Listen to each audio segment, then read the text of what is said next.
तो सबसे पहले बात करेंगे राष्ट्रीय राजधानी दिल्ली की। यहां उत्तर पूर्वी Delhi Lok Sabha seat high profile बनी हुई है और इसकी वजह है मैदान में जो प्रत्याशी उतारे गए हैं चुनाव में दिल्ली की सीट पर, लेकिन प्रत्याशी बिहार का है। चुनाव ये दिल्ली का है पर प्रत्याशी बिहार का है। इस बार मुकाबला पूर्वांचली बनाम पूर्वांचली है। एक तरफ बीजेपी की तरफ से भोजपुरी एक्टर गायक मनोज तिवारी मैदान में है और दूसरी तरफ से कांग्रेस के कन्हैया कुमार। अभी थप्पड़ को लेकर कन्हैया कुमार लगातार चर्चा में है। 2009 में यह सीट अस्तित्व में आई है।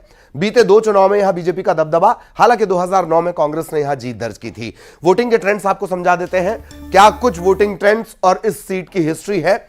अब वो आपको बेहतरीन तरीके से हम आपको बता देते हैं कि किस तरीके से स्थितियां हैं।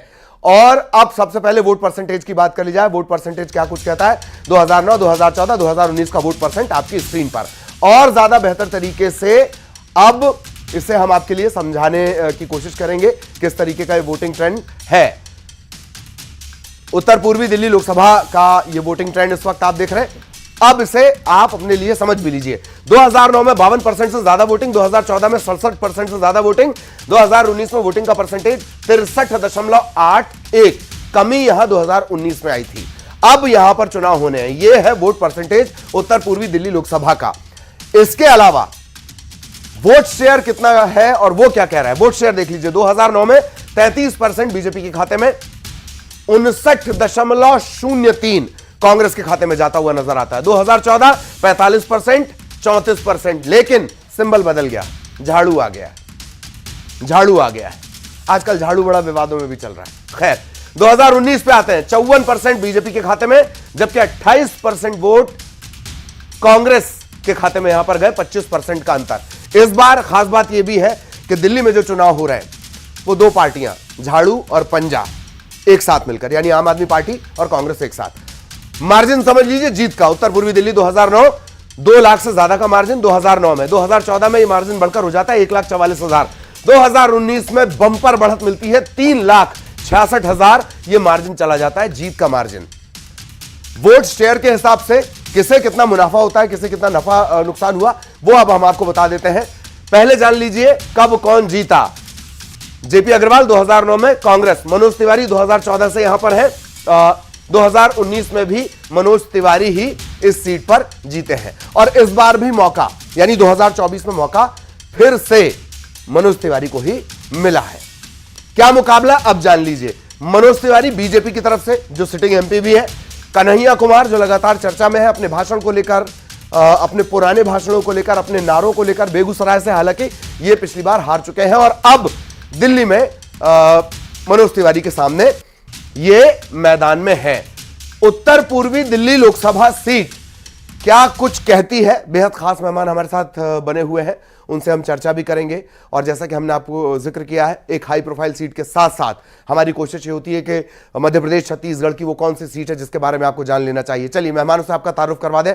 आलोक वत्स साहब हमारे साथ जुड़े हुए हैं, राजनीतिक विश्लेषक, बहुत स्वागत। प्रकाश पुंज पांडेय साहब, वरिष्ठ पत्रकार, प्रकाश पुंज पांडेय साहब का भी बहुत स्वागत। लेकिन आलोक वत्स सर, पहला सवाल मेरा आपसे, क्या तस्वीर बनती आपको नजर आती है उत्तर पूर्वी दिल्ली में, जो ट्रेंड्स हैं, जो बदलाव हैं, उनके लिहाज से क्या देख रहे हैं आप 4 तारीख को, क्या तस्वीर आपके हिसाब से। आलोक सर। देखिए ललित जी, मैं आपके आंकड़े देख रहा था, लगातार इजाफा ही हुआ है भारतीय जनता पार्टी के वोट में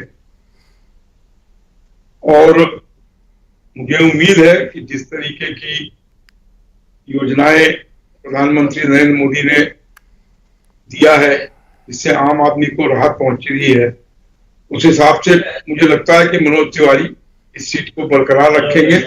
मार्जिन शायद 3.66 लाख का न रह पाए क्योंकि आप और कांग्रेस दोनों कंबाइन होकर लड़ रही है। और दूसरा एडवांटेज है कि जो उनके विपरीत कांग्रेस के कैंडिडेट है, उनका जो पुराना भाषण सब है वो सब उनके विपरीत जाएगा।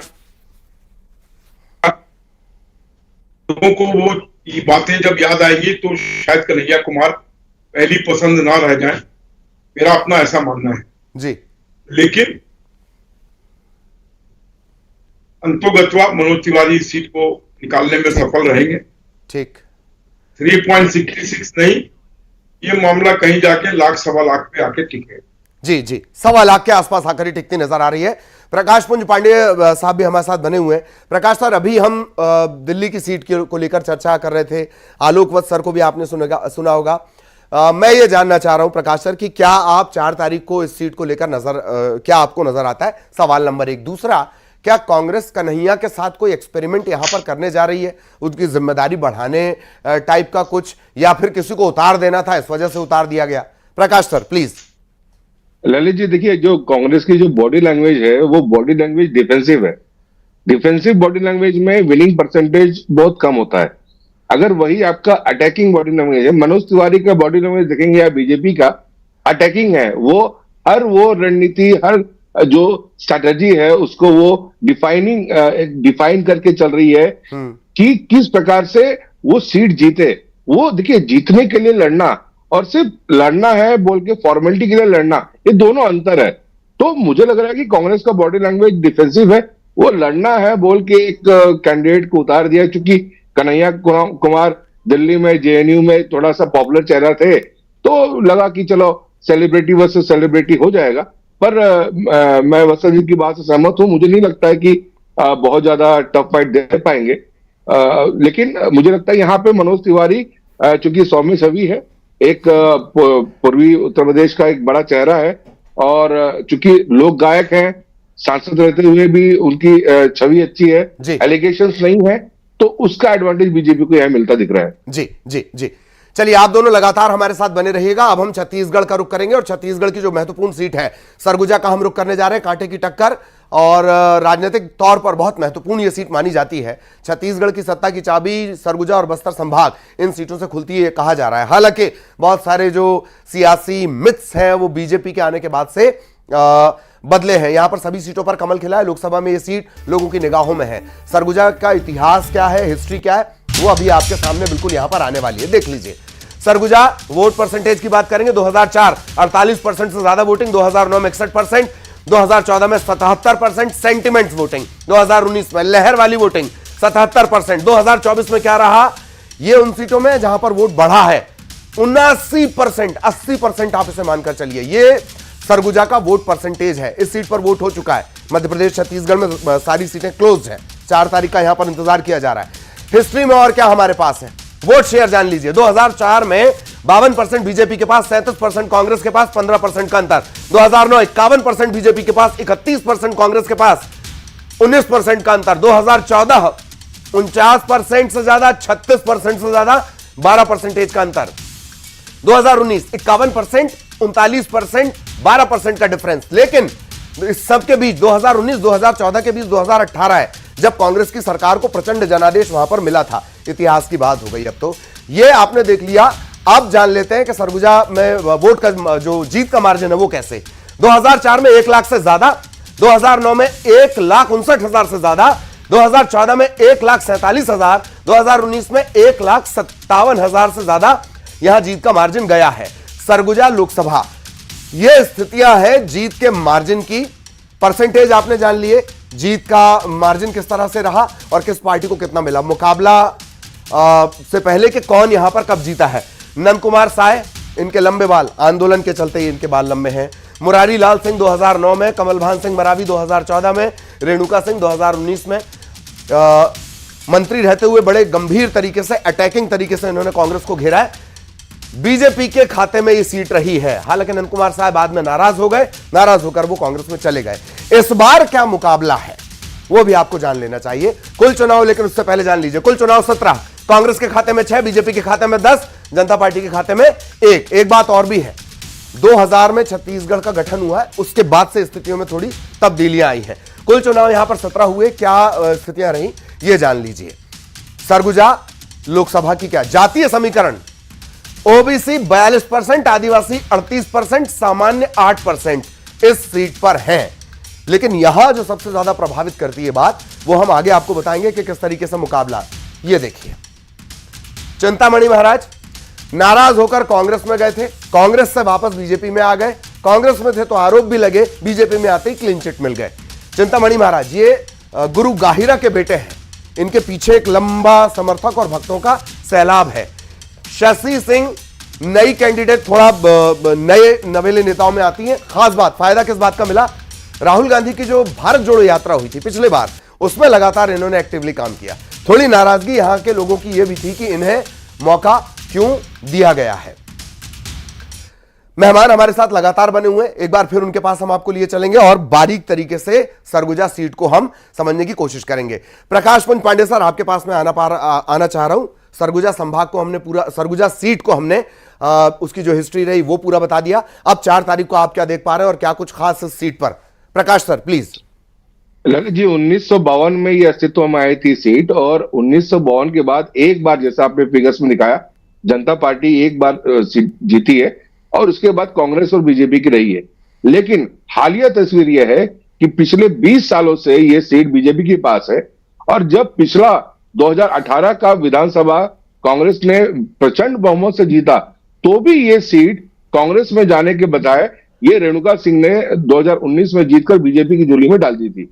तो वो अगर ट्रेंड देखा जाए तो उस ट्रेंड में अब जब 8 विधानसभा, इस समय जो 8 की विधानसभा है, 2023 में जो विधानसभा हुई है, जिसमें 8 विधानसभा जिस लोकसभा में आती है, सरगुजा लोकसभा में, वो सभी की सभी बीजेपी के पास है। तो मतलब अगर इतिहास देखा जाए और वर्तमान देखा जाए तो पूरी की पूरी जो चांसेस है, पूरी की पूरी जो परिस्थितियां हैं, वो ये इंगित करती हैं कि ये सीट बीजेपी को जा रही है। चिंतामणि महाराज कांग्रेस से निकल गए और बीजेपी में ने उन पर भरोसा जताया। उनका एक आध्यात्मिक पृष्ठभूमि है, जैसे आपने बताया कि असंख्य उनके भक्त भी है, तो उसको लेके एक मेजर एडवांटेज है, परिपक्व नेता है। प्लस उसके बाद उनके अपोनेंट जो है शशि सिंह कुर्राम, इनको राजनीति विरासत में मिली है।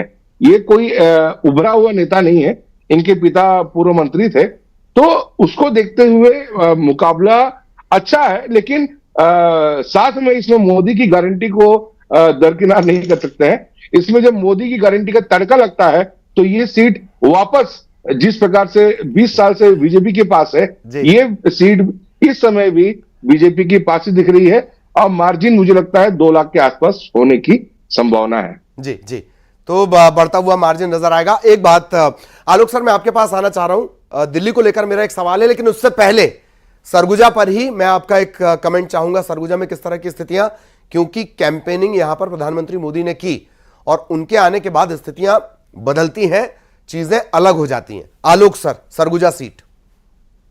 देखिए, अभी जो प्रकाश पुंज जी ने कहा, मैं लगभग उनकी बातों से सहमत हूं। और एक चीज आपने नोट किया होगा कि 2004 से लेकर 2024 तक बीजेपी ने लगातार अपने कैंडिडेट बदल दिए हैं। वहां कोई भी नंद कुमार साहब के साथ स्टार्ट हुआ था ये जीत का समीकरण, और चिंतामणि महाराज पर आके रुका ये, लेकिन कोई भी कैंडिडेट दोबारा रिपीट नहीं हुआ है। हर वक्त एक नया चेहरा देके उन्होंने उस सीट को बरकरार रखा है, और मुझे लगता है कि इस ट्रेंड में को वो आगे भी बरकरार रखेंगे, और जीत का मार्जिन 2 लाख के आसपास, जैसा कि प्रकाश पुंज जी ने कहा, वो बढ़ेगा।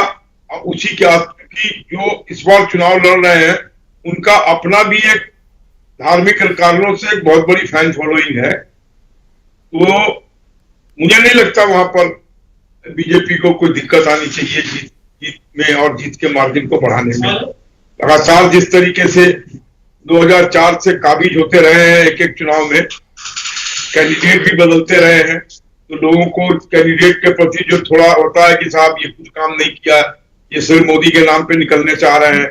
जिस तरीके का ट्रेंड इस बार बहुत से सीटों पर देखने को मिल रहा है कि people are not against Modi but they are against the candidate.